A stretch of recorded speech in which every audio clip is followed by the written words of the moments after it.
My own parents gave my $10 million inheritance to my sister, then told me to leave the house right away. While I was packing, my mom shouted, "You're not taking a single thing. Give me that bag." When I refused, my dad dragged me out by my hair. But before I left, I looked them in the eye and said they'd regret this. What happened next, they never saw it coming. This is the story of how my own parents, the people who were supposed to love and protect me, handed over my entire $10 million inheritance to my sister and then, in a moment of pure shocking cruelty, physically dragged me out of our family home by my hair. They thought they'd won. They thought they'd broken me. But what happened next? Well, they never saw it coming. I'm Vanessa, 25 years old, and for most of my life, I lived in a world of luxury and privilege. Our sprawling Connecticut estate was a beautiful cage, and my parents, Rebecca and William Montgomery, were more like socialites than actual parents. From my earliest memories, it was painfully clear that my older sister, Claire, who's now 28, was the golden child. When she turned 16, she got a brand new BMW. Me? I got a gift card. When she struggled in school, they hired the best tutors money could buy. When I brought home straight A's, I'd get a distracted, "Good job," without them even looking up from their phones. The favoritism wasn't subtle, and Claire knew it. That only made her worse. She'd borrow my clothes and return them ruined. She'd invite my friends to parties and then tell them I wasn't interested in coming. Once, she even stole my college application essay and submitted it as her own, forcing me to rewrite mine the night before the deadline. "Claire's just more sensitive than you," my mother would say, her voice dripping with false concern. "You need to be more understanding of your sister's needs." My father was no better. "Stop trying to create drama, Vanessa." He dismissed me with a wave of his hand. Claire wouldn't do that intentionally. But while my parents were busy attending galas and building their social empire, my grandfather, Thomas, became my true parental figure. He lived in the east wing of our estate, semi-retired from the multinational corporation he'd built from nothing. Unlike my parents, he actually saw me. "There's my brilliant girl," he'd say when I visited him after school, his eyes crinkling with genuine delight. "Tell me what fascinating things you learned today." Every weekend, Grandfather Thomas would take me sailing on his beloved yacht, the Eleanor, named after my grandmother. Out on the water with the wind whipping through my hair, he'd teach me about navigation, about reading the weather, about patience. "Life is like sailing, Vanessa," he'd tell me, his weathered hand steady on the wheel. "Sometimes you have to tack against the wind to reach your destination. The direct path isn't always possible." On rainy weekends, we'd visit museums instead. While Claire complained about being bored, I soaked up everything like a sponge. Grandfather noticed and encouraged my curiosity. "Ask questions," he'd urge me. "Always ask questions. That's how you learn." As I got older, our conversations turned to business. He'd explain complex financial concepts, walking me through investment strategies and corporate governance. By the time I was in high school, I understood more about our family business than Claire ever bothered to learn, despite being 3 years older. "You have a mind for this," Grandfather would say proudly. "One day you'll take what I've built and make it even greater." I didn't realize how prophetic those words would be, or how fiercely I'd have to fight to make them true. When Grandfather was diagnosed with terminal cancer, my world shattered. The doctors gave him 6 months. He lasted 8 through sheer force of will. During those months, I practically lived in his wing of the house. I coordinated with his doctors, managed his medications, and spent hours just sitting with him, reading his favorite books aloud when his eyes grew too tired. Claire visited occasionally, usually when our parents pressured her, but she'd scroll through her phone the whole time and find an excuse to leave after 15 minutes. My parents were hardly better. They were always too busy with some social obligation or business meeting. When they did visit, they spoke about Grandfather as if he wasn't in the room, discussing his condition with doctors while ignoring his actual wishes. In his final weeks, when he was lucid but growing weaker by the day, Grandfather had many private conversations with me. "Vanessa," he said one evening, his voice barely above a whisper, "I need you to listen carefully. Not everyone values integrity the way you do. Not everyone sees the true worth of things." I nodded, clutching his frail hand. "I've watched how they treat you," he continued. "I've seen the inequality. I've made arrangements to ensure you're protected after I'm gone." "Don't talk like that," I begged, tears forming in my eyes. "We must talk like this," he insisted. "I'm entrusting you with my legacy because you understand what truly matters. Promise me you'll stay strong, no matter what comes." The night before he died, he made me lean in close, his breath faint against my ear. "If things aren't as they should be, look for my message. I've prepared for every possibility." His eyes, still sharp despite his failing body, held mine intently. "I will always protect you even when I'm gone." I didn't understand what he meant then. By morning he was gone.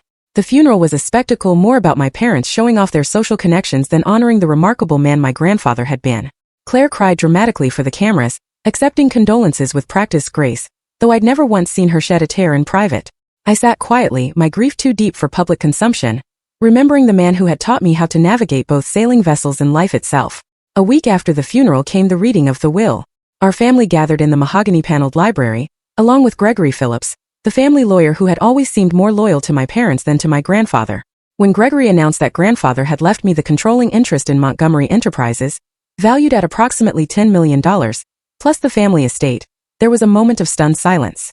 Claire received a smaller trust fund, enough to live comfortably, but not lavishly. My parents, who had expected to control the company until Claire was ready to take over, received only minor shares in some personal items. "This can't be right," my mother hissed, her perfectly manicured nails digging into the leather armrest of her chair. My father's face had turned an alarming shade of red. "There must be some mistake." Claire burst into tears. Not the performative ones from the funeral, but angry, bitter tears of entitlement denied. Gregory looked uncomfortable. "The will is quite clear. Mr. Montgomery was explicit in his wishes." As the shock in the room settled into icy tension, I noticed my parents exchange glances with Gregory. My father gave an almost imperceptible nod, and Gregory cleared his throat. "Of course, there's the matter of execution and transition. We'll need to discuss the details in the coming weeks." Something in his tone made my skin crawl. I didn't know it then, but that moment was the beginning of the betrayal that would leave me homeless, penniless, and fighting for what was rightfully mine. The week after the will reading, our home took on a strange atmosphere. Conversations would stop abruptly when I entered rooms. Doors that had always been open were suddenly closed. My parents, never particularly warm toward me, became downright cold. "We're just processing our grief," my mother said dismissively when I asked if something was wrong, the diamond tennis bracelet on her wrist catching the light as she waved away my concern. Claire, meanwhile, underwent a bizarre transformation.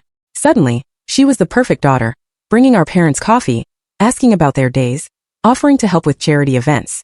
To me, she remained as cruel as ever, but now with an undercurrent of smug satisfaction.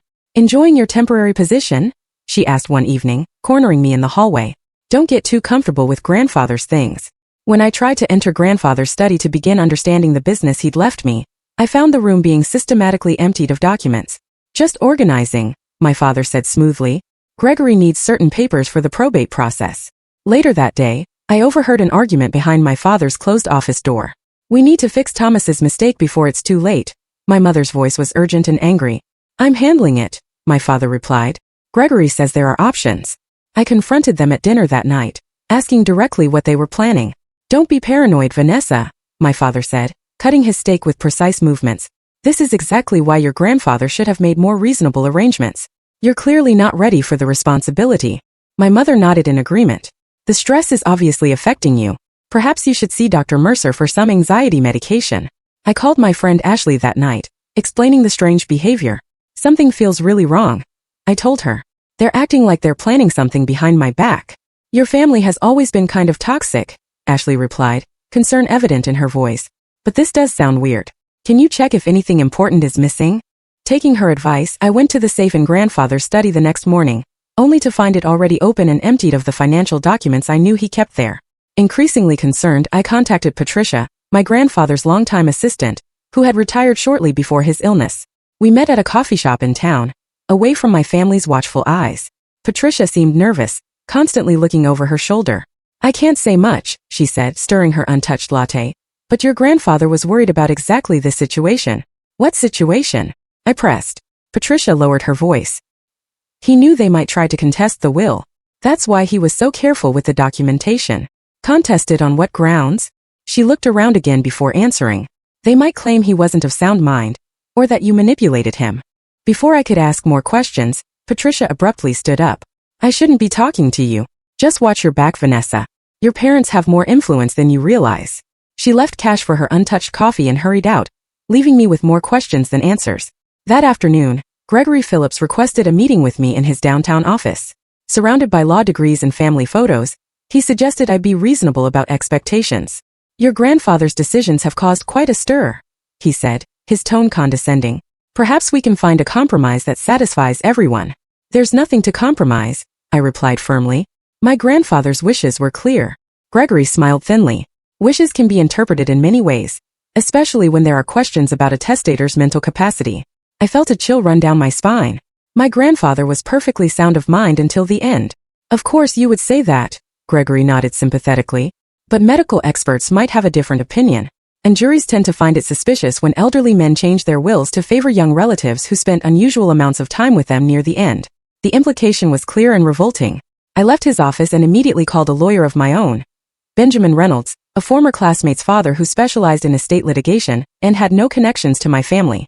Benjamin's findings were troubling. They've already filed preliminary paperwork suggesting your grandfather might not have been competent, he told me. And there are rumors of a revised will that supposedly supersedes the one that was read. That evening my parents called a family meeting. Seated at our formal dining table, they suggested for the first time openly that the will might be contested. It would be in everyone's best interest to avoid a lengthy court battle, my father said, his tone reasonable but his eyes cold. Grandfather wanted me to have the company. I insisted. He prepared me for it my entire life. That's your interpretation, my mother replied. But the courts will consider all the facts, including your grandfather's deteriorating mental state during his illness. Claire sat silently throughout the conversation, a small smile playing at the corners of her mouth. Over the next 2 weeks, my isolation within my own home grew complete. The security codes were changed without telling me. My belongings mysteriously migrated from common areas back to my bedroom. Household staff who had always been friendly became distant and formal. I discovered my home office had been searched when I found papers rearranged and my laptop in a slightly different position than I'd left it. When I mentioned this to my parents, they suggested I was becoming paranoid and might need professional help. Their gaslighting tactics were systematic and relentless. But I knew what was happening. They were building a case against me while simultaneously trying to undermine my mental stability and isolate me from potential allies. I began making copies of important documents and storing them with Benjamin. I recorded conversations when legally possible, and I started preparing for the worst, though even in my most pessimistic moments, I never imagined just how ugly things would become. 3 weeks after the will reading on a rainy Tuesday morning, our family butler, Peterson, informed me that my presence was requested in the dining room for a family meeting. His usual warm manner was replaced with stiff formality, and he avoided meeting my eyes. As I entered the dining room, I immediately sensed this wasn't a normal family discussion. My parents sat at the head of the table, with Claire beside them. Gregory Phillips was there as well, along with another man I didn't recognize who was introduced as Dr. Harmon, a medical consultant. "Sit down, Vanessa," my father commanded, not bothering with pleasantries. Once I was seated, Gregory cleared his throat and began. "We've uncovered some concerning information regarding your grandfather's will." He slid a folder across the polished mahogany table. Inside was what appeared to be a medical assessment, dated during my grandfather's final month, suggesting cognitive impairment consistent with both his illness and medication.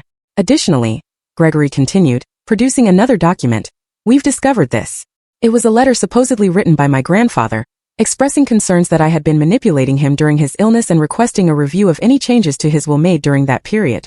"This is absurd," I said, my voice shaking with anger. "That's not even his handwriting. Anyone who knew him would see that immediately." "It's been verified by experts," Gregory replied smoothly. "What experts?" "Let me guess, people on your payroll." I shot back. My mother interrupted, her voice dripping with false sympathy. "Vanessa, we understand this is difficult, but the facts are clear. Your grandfather wasn't himself at the end. We've already filed the necessary paperwork," my father added. "The courts have granted a temporary stay on the transfer of assets pending further investigation." That's when Claire finally spoke, her performance carefully rehearsed. "I didn't want it to happen like this," she said, tears welling in her eyes. "I tried to tell them we should just split everything evenly." The audacity of her lie made my blood boil. "You've been planning this from the moment the will was read," I accused. "All of you have."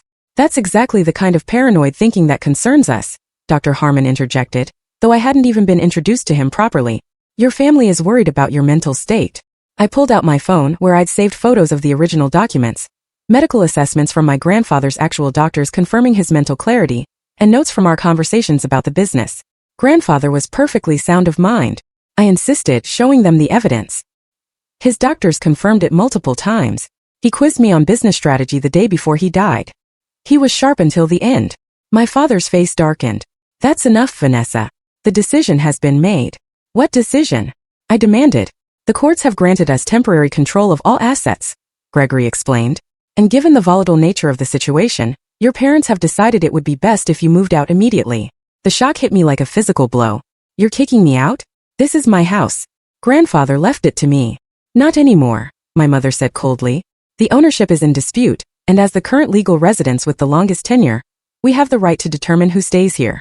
You have until this afternoon to pack your things," my father added. Claire couldn't contain her smirk any longer. "I can help you pack if you'd like." I stood up so quickly my chair toppled backward. You won't get away with this. Grandfather would be disgusted by what you're doing. Grandfather isn't here, Claire replied. And soon neither will you be. I stormed upstairs to my room, my mind racing. I needed to salvage what I could. Important documents, personal mementos, enough clothes to get by until I figured out my next move. I pulled my largest suitcase from the closet and began filling it with essentials. I was folding a sweater when my mother appeared in the doorway, watching me with narrowed eyes. You're not taking anything valuable, she declared. Nothing that could be considered part of the estate. These are my personal belongings. I replied, continuing to pack. Everything in this house belongs to the estate now, she insisted, stepping into the room. Hand over that bag. I clutched the suitcase handle tighter. No. Her face contorted with rage. You ungrateful little snake. After everything we've done for you. Done for me. I laughed bitterly. You've done nothing but belittle and ignore me my entire life. Grandfather was the only one who ever cared about me. Because you manipulated him, she shrieked. William. She's stealing estate property. My father appeared within seconds, as if he'd been waiting nearby for this exact moment. Give me the bag, Vanessa, he demanded, his voice dangerously quiet. No, I repeated, backing away. These are my things. You've already stolen millions from me. You don't get to take my clothes and personal items too. What happened next occurred so quickly I barely had time to react. My father lunged forward, grabbing not the suitcase, but a fistful of my hair. Pain shot through my scalp as he yanked me toward the door.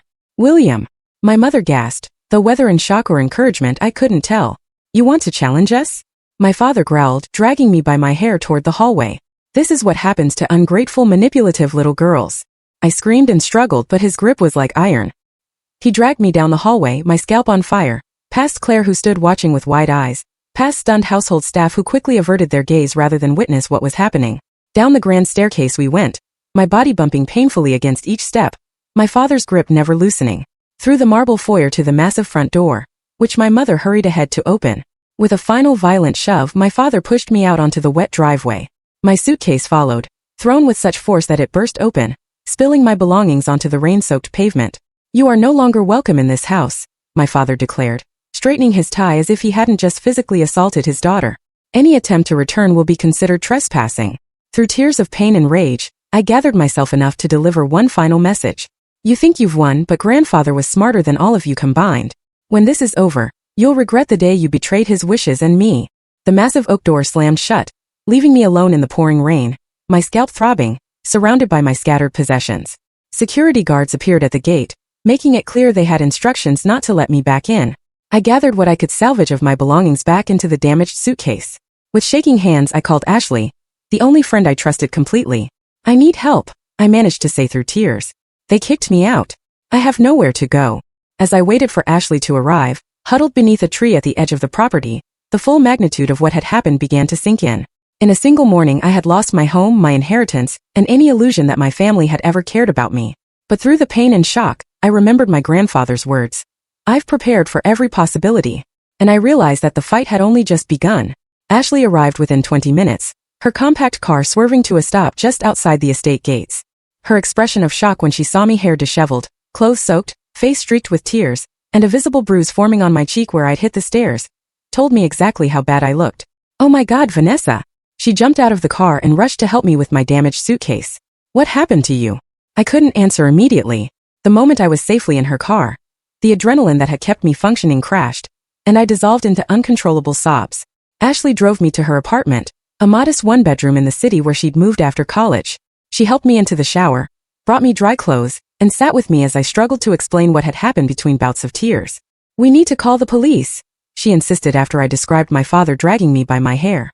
That's assault. They can't just do that to you. The next morning, still shell-shocked, I agreed to file a police report. We went to the local precinct, where a bored-looking officer took my statement with visible skepticism. So you're saying your father, William Montgomery, physically dragged you out of the house? He clarified, typing slowly into his computer. Yes, I said firmly. By my hair down a flight of stairs. The officer looked up. The William Montgomery of Montgomery Enterprises? I nodded. And this was during a dispute over an inheritance? It wasn't a dispute, it was theft. I corrected. They're trying to steal what my grandfather legally left to me. The officer's demeanor changed subtly. I'll file the report, but I should warn you this sounds like a civil matter. Family disputes over inheritance usually need to be handled in court, not through criminal charges. The theft is a civil matter, I agreed. Being physically assaulted is criminal. He nodded non-committally. I'll forward this to a detective, but don't get your hopes up without witnesses willing to testify. I left the station with a sinking feeling that nothing would come of the report. My suspicion was confirmed 3 days later when I received a call informing me that the district attorney had declined to pursue charges due to insufficient evidence and the civil nature of the underlying dispute. By then, I had already met with Benjamin Reynolds to understand my legal options regarding the inheritance. They're moving quickly, Benjamin warned, reviewing the documents they'd filed. The allegation that your grandfather was mentally incompetent is their strongest play, and they've already submitted statements from several doctors. But his actual physicians confirmed he was competent. I protested. Yes, and we'll present that evidence, but they found experts willing to review his medical records and testify that someone with his condition typically experiences cognitive decline. What about the letter they produced? It's obviously a forgery. Benjamin nodded. We'll demand handwriting analysis, but these cases can drag on for years, Vanessa, and they have resources to sustain a lengthy legal battle. So do I insisted. I have the inheritance. Benjamin's expression was grim. That's the problem. Until this is resolved, you don't have access to those funds. And from what you've told me, they've already taken control of all liquid assets. Reality crashed down on me. I had less than $3,000 in my personal account, money I'd earned from a summer internship before graduate school. My credit cards were all on family accounts that had surely been canceled by now. What am I supposed to do? I whispered, the magnitude of my situation becoming clear. Do you have friends you can stay with? Other family members who might help? I shook my head. Just Ashley, and she can only keep me on her couch for so long. True to my fears, Ashley received a call from her landlord just 1 week after I moved in. Somehow my parents had discovered where I was staying and had applied pressure. They threatened to buy the building and evict everyone if he doesn't enforce the no long-term guests policy, Ashley explained apologetically. I tried to fight it, but I can't risk everyone in the building losing their homes. I understood. This wasn't her battle and I couldn't drag her down with me. Over the next 3 weeks I bounced between budget motels, spending my dwindling funds on basic necessities while applying for any job I could find. But each promising lead mysteriously evaporated after I'd interviewed. At one point, a sympathetic hiring manager pulled me aside. I don't know what you did to piss off the Montgomerys, she whispered. But I got a call from our biggest investor warning us not to hire you. I'm sorry. My parents' influence ran deeper than I'd imagined. They weren't just trying to take my inheritance. They were systematically destroying any chance I had of supporting myself. When my bank balance dropped below $300, I made the painful decision to sell my laptop, my last valuable possession.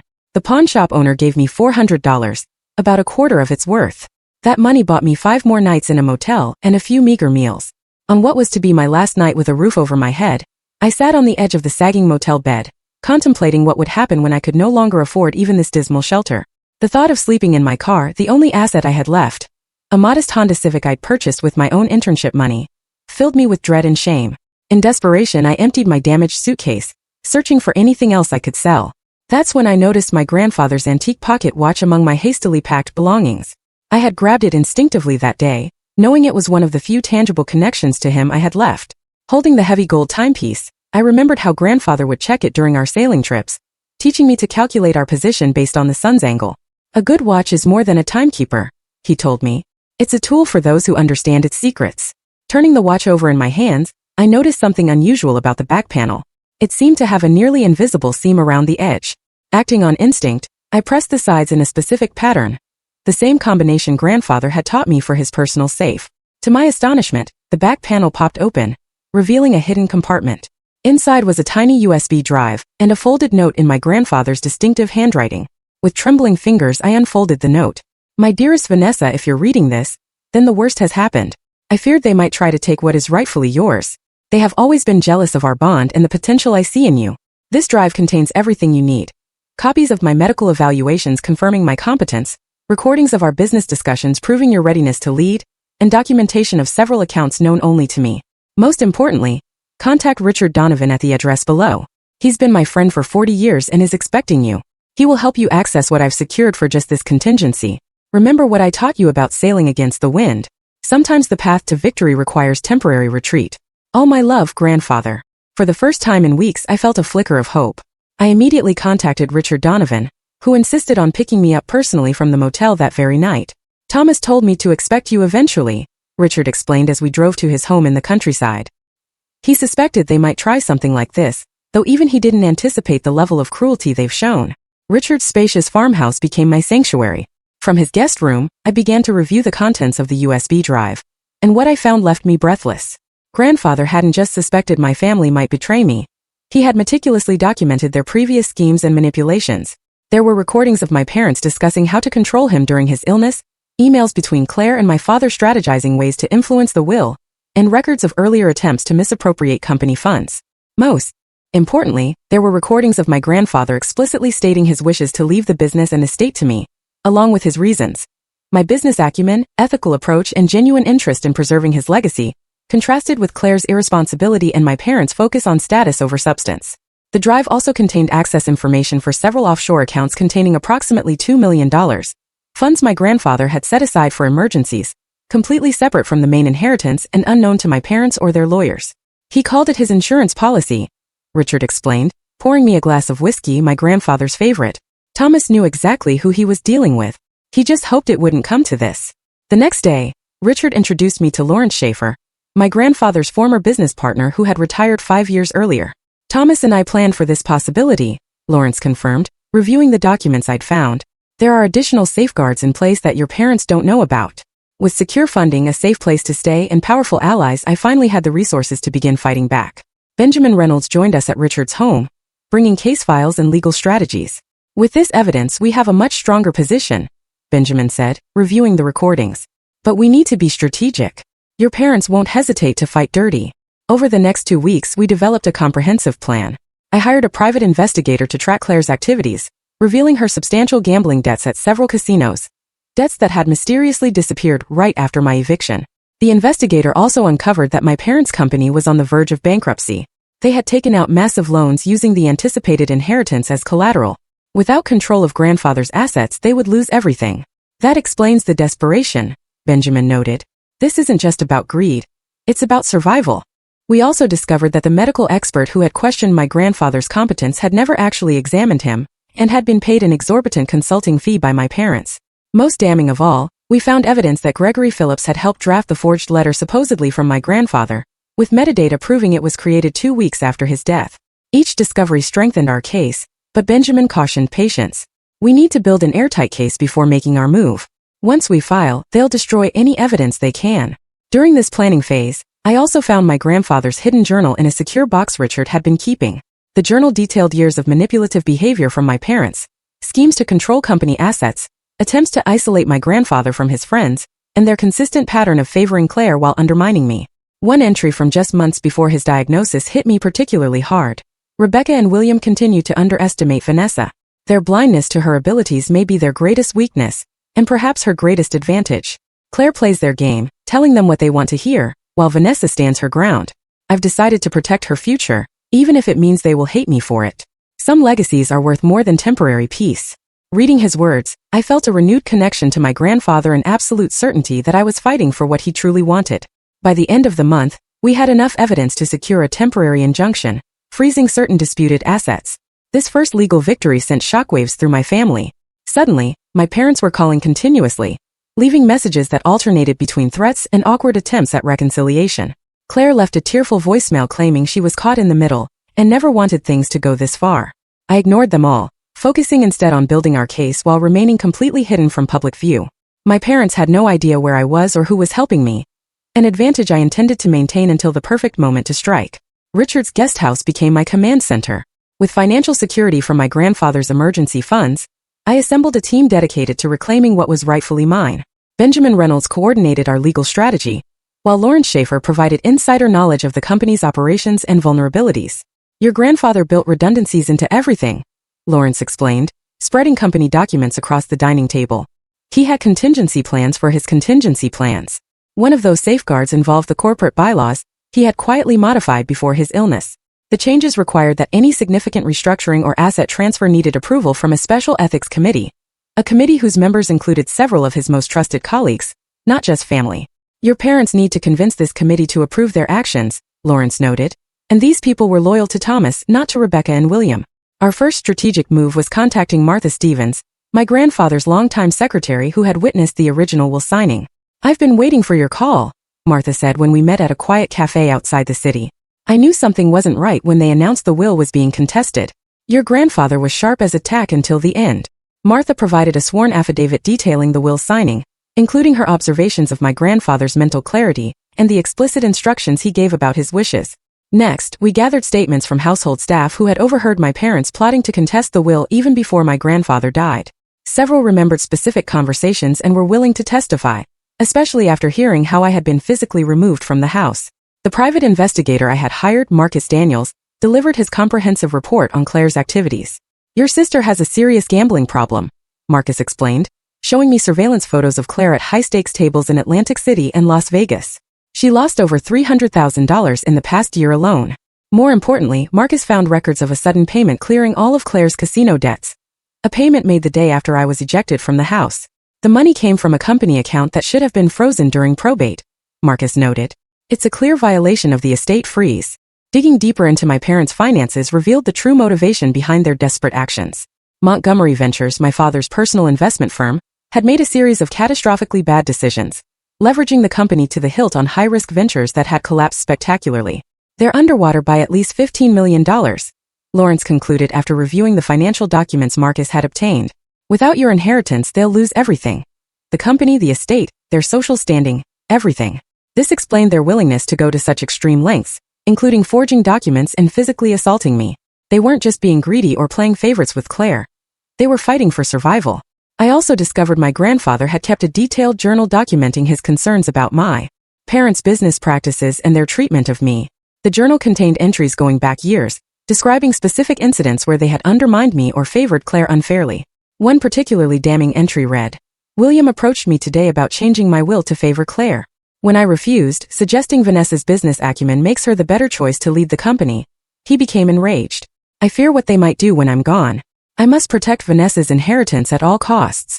Armed with this mountain of evidence, Benjamin filed a comprehensive lawsuit against my parents, Claire and Gregory Phillips, alleging fraud, forgery, conversion of assets, and breach of fiduciary duty. The filing sent shockwaves through the business community. Montgomery Enterprises stock dropped 15% in a single day as investors reacted to the allegations of financial misconduct and forgery. My parents attempted damage control, issuing press statements portraying me as unstable and ungrateful. Claire gave a tearful interview claiming she was heartbroken by the family conflict and only wanted what was fair for everyone. Their PR campaign gained some traction until our anonymous tip to several business publications about the unauthorized casino debt payments. Financial journalists began investigating more deeply, uncovering additional irregularities in the company's books. Meanwhile, Claire began sending increasingly desperate text messages. "Vanessa, please, we need to talk. This has all gone too far. I never wanted them to hurt you. You don't understand what's happening. Mom and Dad are falling apart. Can we please meet somewhere private? I know you hate me right now, but I'm scared of what Dad might do. He's not himself anymore." I ignored these messages, recognizing them as attempts to locate me or manipulate me emotionally. Benjamin advised maintaining complete radio silence with all family members until the court proceedings began. The pressure on my parents intensified when several members of the ethics committee resigned in protest after learning about the forged documents. Their public statements expressing concern about potentially fraudulent activity further damaged my parents' credibility. By the time our case reached the initial hearing, public opinion had shifted dramatically. Business publications ran articles questioning the management of Montgomery Enterprises. Social circles that had once embraced my parents now whispered about their fall from grace. Throughout this period, I remained completely hidden, staying at Richard's guest house and avoiding public appearances. My parents had no idea where I was or who was helping me, a strategic advantage that clearly frustrated them. As evidenced by the private investigators we spotted surveilling Benjamin's office and Richard's known residences. As the date for the main hearing approached, we prepared our most powerful evidence, video testimony my grandfather had recorded before his death, explicitly stating his wishes and his concerns about potential interference from my parents. I, Thomas Montgomery, being of sound mind, make this recording on June 12 to confirm my decision to leave controlling interest in Montgomery Enterprises and the family estate to my granddaughter, Vanessa Montgomery. This decision is made with full awareness and after careful consideration of each family member's capabilities and character. The video continued for 20 minutes, with my grandfather methodically outlining his reasons and addressing potential challenges to his decision. He even submitted to a brief mental competency evaluation on camera, conducted by his primary physician, demonstrating his sharp mind and clear reasoning. This recording, unknown to my parents, would be our trump card, irrefutable evidence of my grandfather's wishes and mental capacity, impossible to dismiss as manipulation or forgery. The night before the hearing, I received an unexpected email from Peterson, our family butler, who had worked in our home for over 20 years. "Miss Vanessa, I can no longer remain silent about what happened. Your father's treatment of you was unforgivable, and I am ashamed that I did nothing to stop it. I have submitted my resignation and am willing to testify about what I witnessed that day and the conversations I overheard in the weeks prior. Please let me know if my testimony would be helpful to your case. Peterson's message brought tears to my eyes, the first indication that someone from my old life was willing to stand up for what was right, even at personal cost. As I prepared for bed that night, I found myself holding my grandfather's pocket watch, running my thumb over its smooth gold surface. I hope I'm making you proud, I whispered. Tomorrow we fight back. The courthouse steps were crowded with reporters when we arrived. 4 months I had stayed completely out of public view, leaving my parents and sister to control the narrative. Today that would change. I stepped out of Richard's car wearing a tailored navy suit that had belonged to my grandmother, another treasure she had safeguarded for me. My hair was styled professionally, hiding the small scar on my scalp where my father's violent grip had left a lasting mark. Flashbulbs exploded as reporters recognized me. Benjamin walked beside me, projecting calm confidence as journalists shouted questions. Miss Montgomery, where have you been hiding? Vanessa, how do you respond to your family's claims about your mental state? Is it true you manipulated your grandfather during his illness? I ignored them all, walking steadily forward with my eyes on the courthouse doors. The moment for statements would come later. Inside the courtroom, I saw my parents and Claire for the first time since my ejection from our home. My mother gasped audibly when she saw me, whispering urgently to my father. Claire stared at the floor, unable to meet my gaze. Gregory Phillips leaned over to confer with their litigation team, 5 high-priced attorneys from one of the city's most prestigious firms. Our side seemed modest in comparison, just Benjamin, Lawrence, and 2 associates. Judge Eleanor Harrington, known for her no-nonsense approach and impeccable ethics, called the court to order. Before we begin, she announced, I want to make it clear that I've reviewed the preliminary evidence from both sides, and I find some of the allegations extremely troubling. This court will not tolerate fraudulent documents, intimidation of witnesses, or misappropriation of disputed assets, while this matter is being resolved. My father shifted uncomfortably in his seat as the judge's stern gaze lingered on him. The proceedings began with my parents' attorneys presenting their case. My grandfather had been mentally compromised during his final months. I had taken advantage of his weakened state to influence his decisions. The will that left me the company and estate didn't reflect his true wishes. They presented statements from doctors who had never actually treated my grandfather but offered opinions about how his condition typically affected cognitive function. They submitted the forged letter questioning his own decisions, and they painted me as a manipulative granddaughter who had isolated a vulnerable old man from his family. When it was our turn, Benjamin started methodically dismantling their case. First, he called my grandfather's actual physicians, who testified under oath that Thomas Montgomery had remained mentally sharp until his final days, regularly discussing complex business matters and making clear, consistent decisions about his estate. Next came Martha Stevens, the secretary who had witnessed the will signing, who described my grandfather's explicit instructions and his sound mental state. Several household staff members testified about overhearing my parents plotting to contest the will even before my grandfather died, directly contradicting their claim that they were shocked by its contents. The financial experts we'd engaged presented evidence of document forgery, showing conclusively that the letter supposedly written by my grandfather had been created 2 weeks after his death using a computer registered to Gregory Phillips's law firm. But our most powerful moment came when Benjamin introduced the video testimony my grandfather had recorded. The courtroom fell silent as my grandfather's image appeared on the screen. Even in his weakened physical state, his mental acuity was unmistakable. He systematically addressed and refuted every challenge he anticipated my parents might make, demonstrating both his confidence and his foresight. When he spoke directly about his decision to leave the company to me, his reasoning was clear. Vanessa has demonstrated the business acumen, ethical judgment, and genuine care for this company's legacy that I've always hoped to see in my successors. While I love all my family, I must make this decision based on who will best preserve what I've built and lead it honorably into the future. The video concluded with a statement that brought tears to my eyes. If this recording is being viewed, it means my decisions have been challenged. To those attempting to override my clearly stated wishes, know that I anticipated your actions and have taken steps to ensure my true intentions prevail. And to Vanessa, remember that true strength often comes from adversity. I believe in you. When the video ended, I noticed my mother dabbing at her eyes, though whether from genuine emotion or a calculated performance, I couldn't tell. My father stared straight ahead, his jaw clenched. Claire looked physically ill. The final blow to their case came from an unexpected quarter.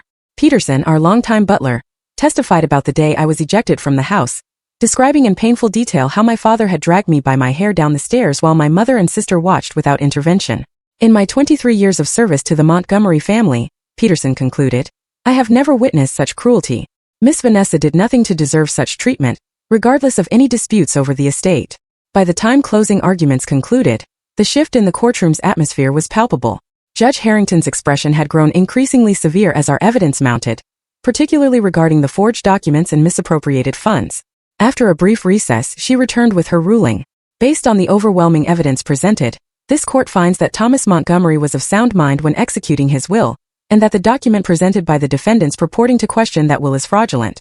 The original will shall be upheld in its entirety, she continued, her voice sharp with disapproval.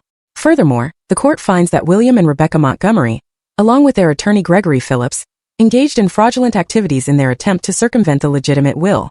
All assets transferred during the dispute period must be returned to the estate immediately for proper distribution, according to the original will's terms. She added a final, devastating statement. Given the evidence of document forgery and misappropriation of estate assets, I am referring this matter to the District Attorney's Office for potential criminal charges. Mr. Phillips, I am also referring you to the State Bar Association for ethics violations. Outside the courtroom, my parents attempted to approach me. My father's expression was a strange mixture of anger and desperation. Vanessa, we need to talk, he began, reaching for my arm. Benjamin stepped between us. My client has nothing to say to you outside of formal legal communications. Any attempt to contact her directly will be considered harassment. As security escorted them away, I heard my mother say, we need to offer her a compromise. We can't lose everything. 3 days after the ruling, as the reality of their defeat sank in, I received a call from my parents' new attorney, Gregory Phillips, having been suspended pending investigation. Your parents would like to discuss a settlement, the attorney began. The judge's ruling was quite clear, I replied. There's nothing to settle. They're prepared to drop all appeals and publicly acknowledge the validity of your grandfather's will, he persisted. In exchange, they ask for a small portion of the estate to maintain their current residence and lifestyle. I considered the offer briefly, then responded, I'll meet with them, but I make no promises. The meeting was scheduled at Benjamin's office, neutral ground. My parents arrived looking haggard, the strain of recent weeks evident in their appearances. Claire came separately, sitting slightly apart from them. My father spoke first, his usual commanding tone replaced with something almost pleading. Vanessa, we made a terrible mistake. We were desperate. The business was failing. We were about to lose everything. We didn't mean for things to go so far. You dragged me out of my home by my hair, I replied calmly. You threw me onto the street with almost nothing. You tried to destroy my reputation and my future. Those aren't mistakes. They're choices. My mother dabbed at her eyes with a monogrammed handkerchief. We were wrong, horribly wrong, but we're still your parents. Surely that counts for something. It counted for nothing when you chose Claire over me my entire life, I said. It counted for nothing when you forged documents to steal my inheritance. Why should it suddenly count now? Claire finally spoke, her voice small. They made me do it, Vanessa. They said if I didn't go along with their plan, they'd cut me off too. I was scared. You're 28 years old, Claire, I replied. You could have chosen differently. You watched them assault me and did nothing. My father leaned forward. What do you want, Vanessa? Name your price. There must be some arrangement we can reach. I looked at each of them in turn, the family who had betrayed me so completely, and felt a strange sense of calm. I want you out of the estate by the end of the month, I said simply. You can take your personal belongings, but nothing that belonged to grandfather. Claire's trust fund will remain as he intended, but you two will receive nothing beyond what was specifically listed in the will. That's it, my father asked incredulously. We'll be ruined. You ruined yourselves, I corrected him. Consider yourselves fortunate that I'm not pressing criminal charges for assault and fraud. 2 weeks later, I stood in the foyer of the estate, my estate now, watching as my parents supervised the loading of their personal items into moving vans. They had found a small house in a neighboring town, downsizing dramatically from the luxury they had always known. As they prepared to leave, my father approached me one last time. You've won, Vanessa. I hope it brings you the satisfaction you're looking for. I met his gaze steadily. This was never about winning, Dad. It was about honoring grandfather's wishes and standing up for myself, something I should have done years ago. He nodded stiffly and walked away without another word. My mother followed, not even glancing in my direction. After they left, I walked slowly through the grand house that had never truly felt like home until this moment. In my grandfather's study, now restored with his books and mementos, I placed his pocket watch on the desk and whispered, We did it, grandfather. Just like you planned. The victory was complete. But as I stood alone in the massive house, I realized it felt emptier than I had expected. Not because I missed my parents or their toxic presence, but because winning a battle wasn't the same as healing from the war. In the weeks following my family's departure, I found myself wandering the halls of the estate, feeling strangely hollow despite my victory. The rooms echoed with memories, most painful, some precious, but all belonging to a life that no longer existed. I had reclaimed my inheritance and vindicated my grandfather's wishes, but the cost had been steep. The complete severing of my family ties and the public exposure of our most private conflicts. On the recommendation of Richard, who had become something of a surrogate father figure, I began seeing Dr. Eleanor West, a therapist specializing in family trauma and betrayal. What you're experiencing is entirely normal, Drive West assured me during our first session.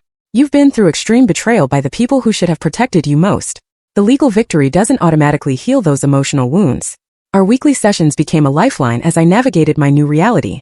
We worked through the accumulated pain of years of favoritism and neglect, the acute trauma of my violent ejection from a house, and the complex emotions surrounding my complete estrangement from my family. I should feel happier about winning, I confessed during one session. I have everything grandfather wanted me to have, but sometimes I just feel empty. Justice isn't the same as healing, Drive West replied gently. One is external, the other internal. You've achieved justice, but healing takes time. 3 months after the court ruling, I received an unexpected letter. Not from my parents but from Claire. Unlike their manipulative attempts at reconciliation, her message seemed genuinely remorseful. Vanessa, I don't expect forgiveness, and I won't insult you by asking for it. But I need you to know that I understand now how badly I hurt you. Not just during the inheritance fight, but throughout our lives. I've started therapy to address my gambling addiction, and the deeper issues that made me so jealous of you for so long. My therapist suggested I make amends where possible, though she acknowledged some damage can't be undone. If you're ever willing to meet, even just once, I would appreciate the chance to apologize in person. If not, I understand completely. Regardless of your decision, I want you to know that grandfather was right to choose you. You deserved better than how our family treated you. Claire.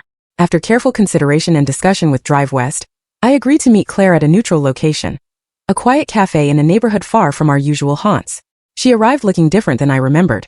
Simpler clothes, less makeup, missing the artificial confidence she had always projected. When she spotted me, her steps faltered, as if she might lose her nerve. Thank you for coming, she said, sliding into the chair across from me. I honestly didn't expect you to agree.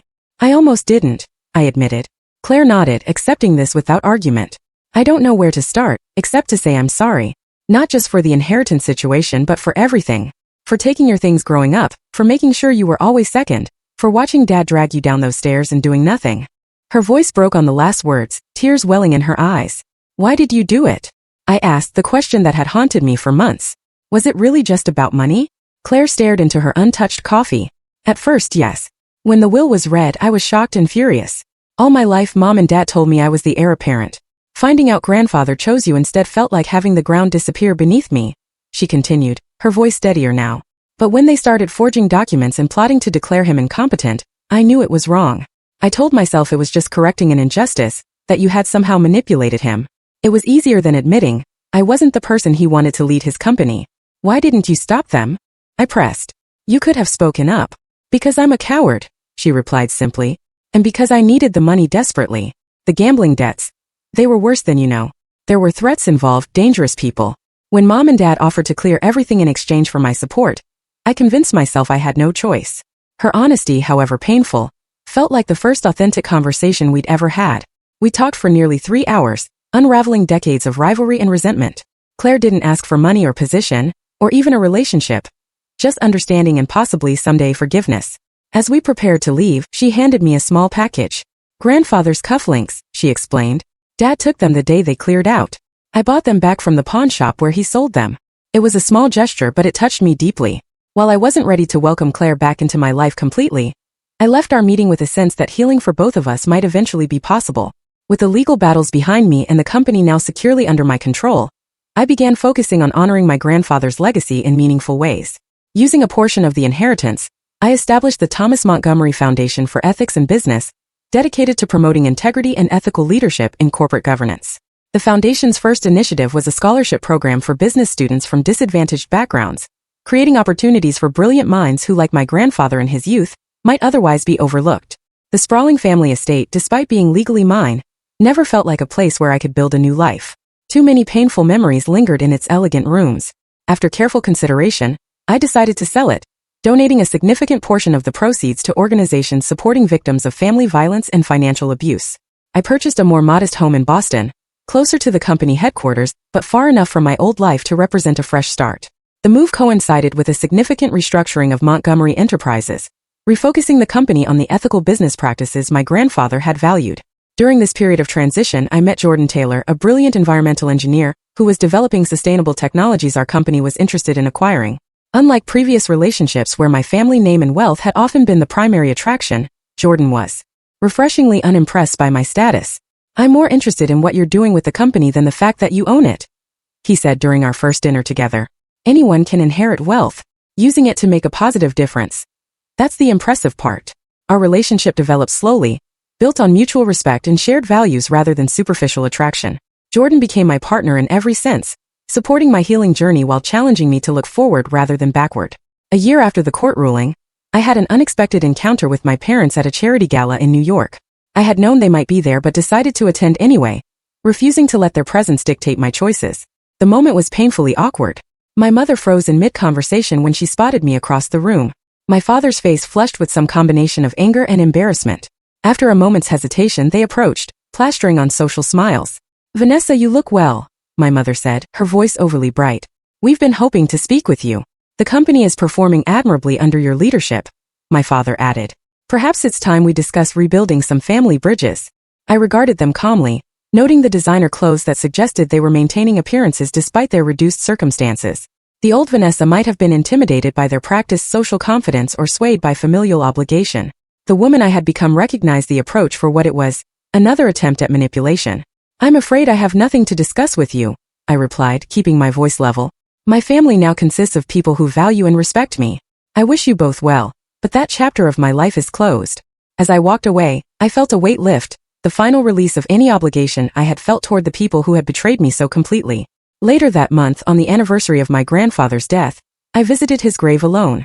The simple granite headstone reflected his preference for substance over show, engraved with just his name, dates, and the phrase integrity above all. I placed a small arrangement of sailing flags beside the flowers, our private signal for mission accomplished, during our adventures on the water. "I wish you could see what we've built," I told him, running my fingers over the cool stone. "The foundation is helping so many people. The company is stronger than ever. And I'm finally becoming the person you always saw in me." As I stood there, I reflected on everything the past year had taught me. That family is defined by love and loyalty, not blood. That strength often emerges from our deepest wounds. That justice, while necessary, is only the beginning of healing. And that our choices, not our circumstances, ultimately define us. I had entered this battle as a victim, fighting for what was rightfully mine. I emerged as something more. A leader, a builder, and finally the captain of my own life. Back home that evening, sitting in my new study with Jordan reading quietly beside me, I held my grandfather's pocket watch and smiled at how far I'd come, from being physically dragged from my home with nothing but a damaged suitcase, to rebuilding a life and legacy that honored not just my grandfather's wishes, but my own potential. It had been an extraordinary journey. The inheritance was never just about the money. It was about recognizing my worth when no one else would. It was about standing up for myself when it would have been easier to surrender. Most importantly, it was about becoming the kind of person who could face betrayal without becoming bitter, who could achieve justice without seeking vengeance, and who could build something meaningful from the ashes of broken relationships. That's the real inheritance my grandfather left me. Not the millions or the company or the property, but the unshakable belief that I was worthy of it all. If you've ever had to fight for what's rightfully yours, or stand your ground when everyone else expected you to give in, I'd love to hear your story in the comments below. How did you find the strength to keep going when everything seemed lost? Don't forget to subscribe if you want to hear more stories about standing up for yourself, and share this video with someone who might need encouragement to fight their own battles. Remember, sometimes the greatest strength comes from our most difficult moments.